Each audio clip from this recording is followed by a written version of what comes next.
ഇത് ഇന്നും ഇന്നലെയും എടുത്തൊരു വീഡിയോ അല്ല കേട്ടോ. കുറേ നാളുകൾക്ക് മുമ്പ് നമ്മളൊരു ദിവസം ഫുള്ള് കന്യാകുമാരിയിൽ സ്പെൻഡ് ചെയ്യാമെന്ന് പറഞ്ഞ് വന്നപ്പോഴത്തേക്ക് എടുത്തൊരു വീഡിയോ ആണേ. എൻ്റെ എഡിറ്റ് ചെയ്യാനുള്ള മടി കാരണം ഞാൻ എഡിറ്റ് ചെയ്യാതെ കളഞ്ഞിരുന്ന ഒരു വീഡിയോ കൂടിയാണിത്. പക്ഷെ നമ്മൾ ആദ്യം പോയ സ്പോട്ടിൽ നിന്ന് തന്നെ നമുക്ക് ചെറുതായിട്ടൊരു പണി കിട്ടിയിട്ടുണ്ടായിരുന്നു കേട്ടോ.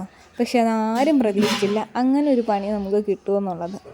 നമ്മൾ രാവിലെ തന്നെ വീട്ടിൽ നിന്ന് ഇറങ്ങിയതാണ്. ഇവിടെ ഒരു 5:30 5:45 ആയപ്പോൾ എത്തിയിട്ടുണ്ടായിരുന്നു കേട്ടോ. പക്ഷേ ഇപ്പോൾ സമയം 7:15. ഇത്രയും സമയമായിട്ട് സൂര്യോദയം കാണാൻ പറ്റിയിട്ടില്ല കേട്ടോ. ആദ്യം തന്നെ സൂര്യോദയം കണ്ട് തുടങ്ങാമെന്നുള്ളത് പ്രതീക്ഷിച്ചാണ് നമ്മളിവിടെ വന്നത്. പക്ഷെ അത് കാണാൻ പറ്റാത്തതിൻ്റെ സങ്കടം എല്ലാവരുടെ മുഖത്തും നല്ലപോലെ ഉണ്ടേ. പക്ഷെ അത് ആരും നല്ലോണം പ്രകടിപ്പിച്ചിട്ടില്ലായിരുന്നു കേട്ടോ. വേറൊന്നുമല്ല, ഈ കുഞ്ഞിപ്പുഴുവിനെ കണക്ക് തുള്ളിക്കളിക്കുന്നതിന് ഇനി 2 ദിവസവും കൂടെ ഉള്ളൂ. അത് കഴിയുമ്പോൾ അവൻ ഗൾഫിലേക്ക് പോകും കേട്ടോ. അതിൻ്റെ സന്തോഷവും എല്ലാവരും മുഖത്തുണ്ട്, സങ്കടവും എല്ലാവരും മുഖത്തുണ്ട് കേട്ടോ.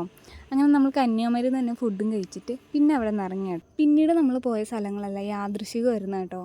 വേറെ ഒന്നുമല്ല, നമ്മൾ പ്ലാൻ ചെയ്ത് പോയൊരു ട്രിപ്പല്ലല്ലോ ഇത്. അപ്പോൾ എവിടെയൊക്കെ പോകണമെന്നുള്ളത് നമുക്കറിയത്തില്ലായിരുന്നു. പിന്നീട് പോയ സ്ഥലങ്ങളെ വിശേഷമായിട്ട് അടുത്ത വീഡിയോയിൽ കാണാം. ടാറ്റാ.